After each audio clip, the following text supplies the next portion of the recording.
ہمیں اللہ کا بہت بہت شکر ادا کرنا چاہیے کہ اللہ تعالیٰ نے ہمیں ایک اور بار موقع دیا ہے کہ ہم اور نیکیاں کمائیں۔ یہاں پر کتنے لوگ ہیں، شاید میں جو ہے 2 سالوں سے یہاں پر آ رہا ہوں، دیکھ رہا ہوں کہ کچھ چہرے نظر نہیں آ رہے ہیں جو پچھلے سال تھے ہمارے یہاں پر موجود، لیکن آج وہ نہیں ہے۔ میرے محترم سامعین کرام، ہماری موت کی کوئی گارنٹی نہیں ہے، کب کوئی بھی مر سکتا ہے، کسی کی کوئی گارنٹی نہیں ہے، لیکن اتنا ہے کہ جتنا ہو سکے، جب بھی ہو سکے، ہمیشہ اللہ کا ذکر کرتے جائے، اللہ کی عبادت کرتے جائے، اللہ کی یاد کرتے جائے۔ کیونکہ ہمارے پاس جب ہم دنیا میں رہتے ہیں تو صرف میں کرتے ہوئے رہتے ہیں، لیکن چلے جاتے ہیں تو کچھ نہیں آتا ہے تو صرف نیک اعمال ہی آتے ہیں تو ہم جو اچھے کام کیے ہیں وہی کام ہی ہمارے پاس آتے ہیں، وہی نیک اعمال ہمارے پاس آتے ہیں، کوئی کام نہیں آنے والے ہیں۔ میرے محترم سامعین کرام، حضور صلی اللہ تعالیٰ علیہ وسلم نے جو ہے ایک مرتبہ صحابہ کرام بیٹھے ہوئے تھے، حضور صلی اللہ تعالیٰ علیہ وسلم صحابہ کرام کے پاس آتے ہیں، آ کر عرض کرتے ہیں کہ اے لوگوں، ایک مہینہ شعبان کے مہینے میں، آخری مہینے میں حضور فرماتے ہیں کہ اے لوگوں، ایک مہینہ ایسا مہینہ آنے والا ہے جسے رمضان المبارک کہا جاتا ہے، اور اس رمضان المبارک میں میرے بھائیوں اللہ تعالیٰ نے اس پر تمام امتیوں کے اوپر روزے فرض قرار دیا ہے۔ تو صحابہ کرام فرمانے لگتے ہیں کہ وہ مہینہ کون سا مہینہ کب آنے والا ہے؟ حضور فرماتے ہیں کہ آنے والا مہینہ رمضان المبارک کا مہینہ ہے، جس میں اللہ تعالیٰ نے ہم تمام کے اوپر جو ہے رمضان المبارک کے مہینے کے روزے فرض قرار دیا ہے۔ میرے محترم سامعین کرام، صحابہ کرام کو حضور صلی اللہ تعالیٰ علیہ وسلم فرماتے ہیں کہ اے صحابیوں، وہ مہینہ اتنا اچھا مہینہ ہے، اتنے نیکیوں کا مہینہ ہے کہ اللہ تعالیٰ اس کے اندر اس مہینہ جب لگتا ہے تو اللہ تعالیٰ جب کوئی بندہ ایک فرض ادا کرتا ہے تو اسے 70 فرضوں کا ثواب عطا کر دیتا ہے۔ جب بندہ ایک فرض ادا کرتا ہے تو اسے 70 فرضوں کا ثواب عطا کر دیتا ہے۔ اللہ تعالیٰ نیکیوں کا جو ہے اجر بھی دگنا کر دیتا ہے، نیکیاں ایک کرتا ہے لیکن اجر اس کا دگنا کر دیتا ہے۔ اتنا اچھا مہینہ آنے والا ہے۔ پھر حضور صلی اللہ تعالیٰ علیہ وسلم فرماتے ہیں کہ میرے صحابیوں، اس مہینے کے اندر جو ہے 3 کام کثرت سے کیا کرو۔ صحابہ فرماتے ہیں کہ یا رسول اللہ 3 کام کون سے کرے؟ آقا فرماتے ہیں کہ پہلا تو اپنی زبان پر ہمیشہ لا الہ الا اللہ کا ورد جاری رکھو، پہلا ہمیشہ اپنے زبان پر لا الہ الا اللہ کا ذکر جاری رکھو۔ پھر دوسرا فرماتے ہیں کہ اپنے جو گناہ ہوئے ہیں ان گناہوں سے معافی مانگنے کی دعا کرو، اور جو ہے اپنے جہنم سے چھٹکارے کی دعا کیجیے۔ اور تیسرا فرماتے ہیں کہ ہمیشہ جو ہے تم لوگ جنت کا مطالبے کی دعا کرتے رہا کرو۔ میرے محترم سامعین کرام، پھر حضور صلی اللہ تعالیٰ علیہ وسلم فرماتے ہیں کہ یہ مہینہ ایسا مہینہ ہے کہ ایک دوسرے کو رحم کرنے کا مہینہ ہے۔ اس مہینے کے اندر جو ہے رحم کرنا چاہیے، اس مہینے کے اندر جو ہے روزہ رکھنا چاہیے۔ پھر آقا صلی اللہ تعالیٰ علیہ وسلم یہ تمام تلقین دیتے ہیں، یعنی کہ جو ہے اور اس ذکر کا بھی یہاں پر حضور صلی اللہ تعالیٰ علیہ وسلم ہمیں میسج دے رہے ہیں کہ اس مہینے میں جتنا ہو سکے ذکر کیا کرے، اور خاص کر کے لا الہ الا اللہ کا ذکر بھی کہتے ہیں۔ لا الہ الا اللہ کا ذکر کوئی معمولی ذکر نہیں ہے۔ ایک مرتبہ حضور صلی اللہ تعالیٰ علیہ وسلم صحابہ کرام سے فرماتے ہیں کہ اے صحابیوں، ایک مرتبہ حضور صلی اللہ تعالیٰ علیہ وسلم فرماتے ہیں صحابہ سے کہ اے صحابیوں، ایک مرتبہ موسیٰ علیہ السلام نے حضرت اللہ تعالیٰ سے کہا کہ اے اللہ تعالیٰ، کوئی تیرا ایسا ذکر بتا دے، کوئی ایک ایسا تیرا عبادت بتا دے، تو کوئی تیرا ایک ایسا ورد بتا دے جس کو میں کروں تو میں تیرے قریب ہو جاؤں، جس کو میں کروں تو میں تیرے قریب ہو جاؤں۔ تو اللہ تعالیٰ نے کہا کہ اے موسیٰ، تم لا الہ الا اللہ کا ذکر کر لینا، لا الہ الا اللہ کا ورد کر لینا۔ تو موسیٰ علیہ السلام نے اللہ سے کہتے ہیں کہ اے اللہ، یہ ورد تو سبھی کو معلوم ہے، یہ ورد میں ایسی کون سی خاص بات ہے؟ تو اللہ تعالیٰ نے کہا کہ اے موسیٰ، یہ جو ذکر ہے، یہ جو ورد ہے، یہ جو وظیفہ ہے، اس وظیفے کو معمولی مت سمجھنا۔ ایک پلڑے کے اندر، ایک ترازو کا پلڑے کے اندر، ایک پلڑے پر 7 زمین کو رکھ دو، ایک پلڑے پر 7 آسمان کو رکھ دو، اور ایک پلڑے پر جو ہے لا الہ الا اللہ کو رکھ دو، تو اس کا پلہ بھاری ہو جائے گا۔ یہ ذکر معمولی ذکر نہیں ہے، اتنا بھاری ذکر ہے۔ تو میرے محترم سامعین کرام، حضور صلی اللہ تعالیٰ علیہ وسلم نے ہمیں ذکر کرنے کے موقع دیے ہیں، ذکر کرنے کے جو ہے آپ بات بتائے ہیں. ہمیں چاہیے کہ رمضان المبارک کے مہینے کے اندر یہ نہیں ہے کہ جو ہے ہمیں صرف یہی ہے جو آپ کو ذکر آتا ہے ذکر کرتے رہیے، کیونکہ حضور صلی اللہ تعالیٰ علیہ وسلم نے فرمایا ہے کہ روزدار اتنا بڑا، روزداروں کو اللہ تعالیٰ اتنا بڑا ثواب عطا فرماتا ہے کہ اس کی ہر ادا کو اللہ پسند فرماتا ہے. روزدار کھاتا ہے تب بھی اللہ اسے ثواب دیتا ہے، روزدار سوتا ہے تب بھی اسے اللہ ثواب دیتا ہے، روزدار جو ہے قرآن پڑھتا ہے تب بھی اسے ثواب دیتا ہے، روزدار کوئی نیک کام کرتا ہے، کوئی کام نیک کام بھی نہیں کرا، وہ خاموش بھی بیٹھا ہوا ہے تب بھی اسے اللہ تعالیٰ ثواب دیتا ہے.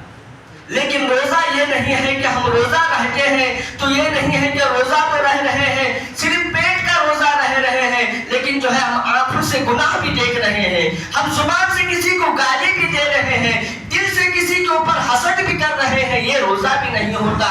بزرگان دین فرماتے ہیں روزہ جو ہے سر سے لے کر پاؤں تک ہونا چاہیے. روزہ صرف جسم کا نہیں، جسم کے ساتھ ساتھ روح کا بھی روزہ ہونا چاہیے. اپنے جسم کو بھوکا پیٹ رہنے سے جو ہے یہ روزہ نہیں ہوتا.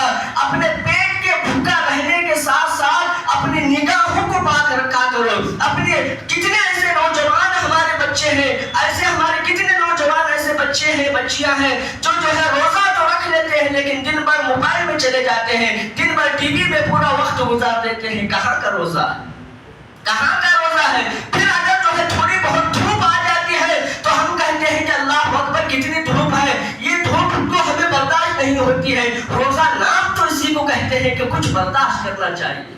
دھوپ لگے تبھی تو ہمیں محسوس ہو کہ جو ہے روزہ کسے کہا جاتا ہے.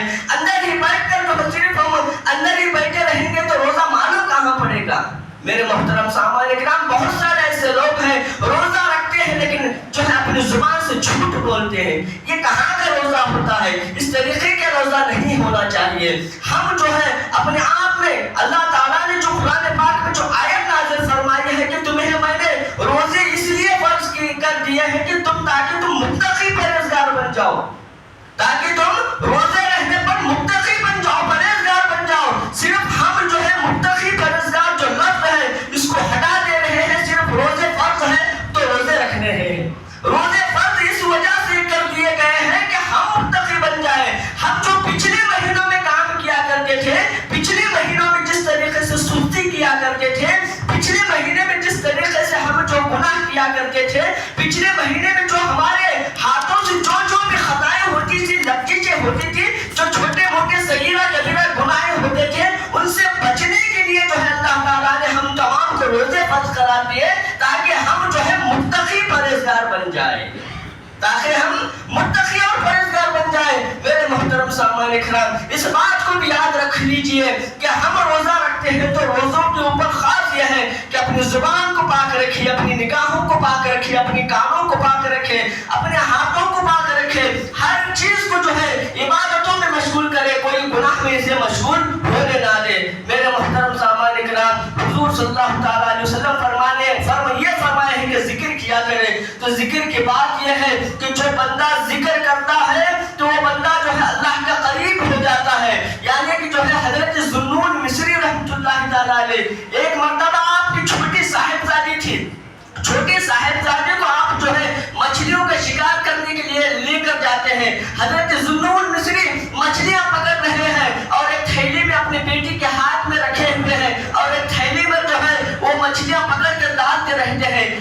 مچھلیاں پکڑتے رہتے ہیں، ڈالتے رہتے ہیں، پکڑتے رہتے ہیں، ڈالتے رہتے ہیں. کچھ دیر کے بعد جو ہے حضرت ذوالنون مصری اپنے صاحبزادے سے کہتے ہیں کہ اے بیٹی بتا، وہ جو تھیلی ہے مچھلیوں سے بھری ہوئی ہے یا نہیں ہوئی ہے؟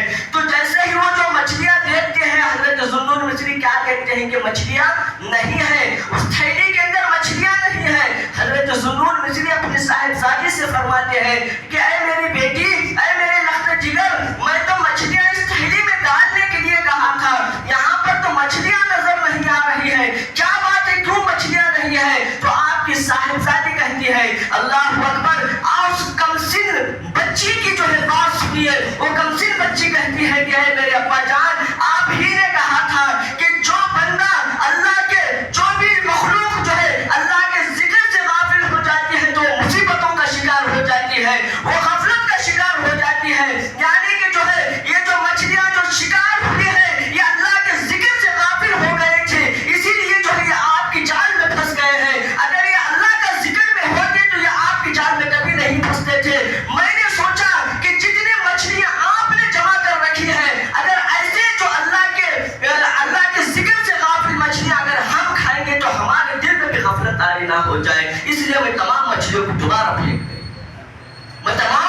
مچھلیوں کو دوبارہ پھینک گئی، ایسی مچھلیاں نہیں چاہیے۔ تو اس بات سے پتہ کیا چلتا ہے ہمیں کہ جو بندہ ذاکر ہوتا ہے، جو بندہ ذکر کرنے والا ہوتا ہے، وہ زندہ ہوتا ہے، اس کا دل زندہ ہوتا ہے، وہ زندہ ہوتا ہے، اس کا دل زندہ ہوتا ہے۔ میرے محترم سامعین کرام، اسی لیے تو کہتے ہیں کہ جیسا کہ ہم لوگوں نے سنا ہے کہ حضرت خواجہ معین الدین چشتی رحمۃ اللہ تعالیٰ علیہ جب آپ ایک رجب کو آپ اپنے کمرے میں چلے گئے تھے، آپ اپنے حجرے میں چلے گئے تھے، جب 6 رجب تک آپ کی آواز نہیں آئی، آپ کی کچھ بھی نہیں ہوا، آپ کی اندر سے کوئی باہر نہیں آئے، تو آپ جب آپ کے مریدین اندر گئے تو دیکھتے ہیں تو کیا دیکھتے ہیں کہ حضرت خواجہ غریب نواز وصال فرما گئے تھے۔ لیکن لوگوں نے سنا حضرت بختیار کاکی آپ کے مرید وہاں پر موجود تھے اور بہت سارے مرید وہاں پر موجود تھے۔ حضرت خواجہ غریب نواز تو وصال فرما چکے تھے،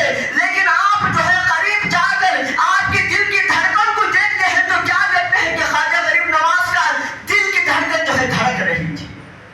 دل حالانکہ جب مر جاتا ہے تو دل رک جاتا ہے، لیکن جو بندہ ذکر میں ہمیشہ ذاکر رہتا ہے، وہ بندہ ہمیشہ زندہ رہتا ہے۔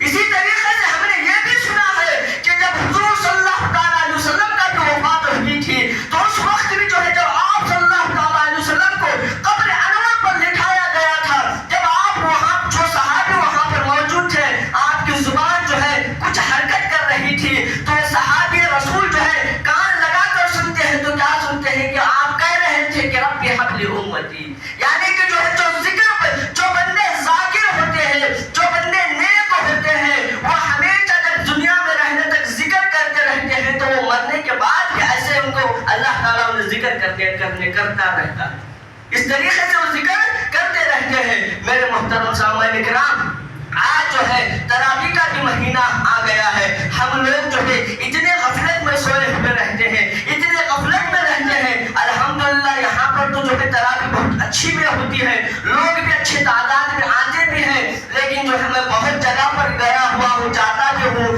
تو بہت جگہ پر ایسے دیکھتا ہوں کہ لوگ تراویح کا اہتمام نہیں کرتے۔ بہت بڑے مسجدیں ہوتی ہیں، لیکن نماز اور وہاں پر تراویح قرآن سے پڑھنے کے بجائے 10 سوروں سے پڑھی جاتی ہے۔ اتنی ہم سستی اور کاہلی کرتے ہیں، یعنی کہ جس طریقے سے ہمیں متقی بننا تھا، پرہیزگار بننا تھا، ہم رمضان المبارک کا مہینہ آنے کے بعد بھی ہم ویسے ہی بن کر جانے لگے ہیں، اسی طریقے سے رہنے لگے ہیں۔ میرے محترم سامعین کرام، ہم اپنی کبھی زندگیوں میں دیکھو، ہم رمضان کا ایک مہینہ آتا ہے تو یہ قرآن پڑھنے کے لیے ہمیں سر آسمان یاد آتا ہے، یعنی ہمیں سر سے لے کر پاؤں تک ہمارا پھیرنے کا نہیں ہوتا ہے۔ تو سوچئے ہمارے بزرگان دین کس طریقے سے عمل کیا کرتے تھے ہوں گے۔ حضرت سیدنا غوث پاک کا عمل کیسا تھا ہوگا؟ حضور سیدنا غوث پاک کا عمل تو یہ تھا کہ آپ 40 سال تک عشاء کی نماز سے فجر کی نماز پڑھی ہے، یعنی عشاء کے وضو کر کر آپ فارغ ہو جاتے تھے تو عشاء کی نماز سے میں ہی وہی نماز سے آپ فجر کی نماز پڑھا کرتے تھے، یعنی کہ رات بھر جاگا کرتے تھے۔ آپ کا معمول 40 سال تک تھا، اور حضور سیدنا غوث پاک کا معمول صرف یہ نہیں تھا کہ رات بھر عبادت کرتے تھے، اس طریقے کا تھا کہ جیسا ہی آپ کی عشاء کی نماز ہو جاتی تھی، تمام کاموں سے فارغ ہو جاتے تھے، تو اپنا ایک پیر اپنے کمرے میں چلے جاتے، اپنا ایک پیر ایک پیر کے اوپر رکھ دیتے تھے، ایک پیر دوسرے پیر کے اوپر رکھ دیتے تھے، اور قرآن شریف کو کھولتے اور الحمدللہ اسے شروع فرما کر والناس تک پوری قرآن رات بھر تک ختم کر دیا کرتے تھے۔ پوری قرآن ایک رات میں پوری قرآن ختم کیا کرتے تھے۔ یہ کب کیا کرتے تھے؟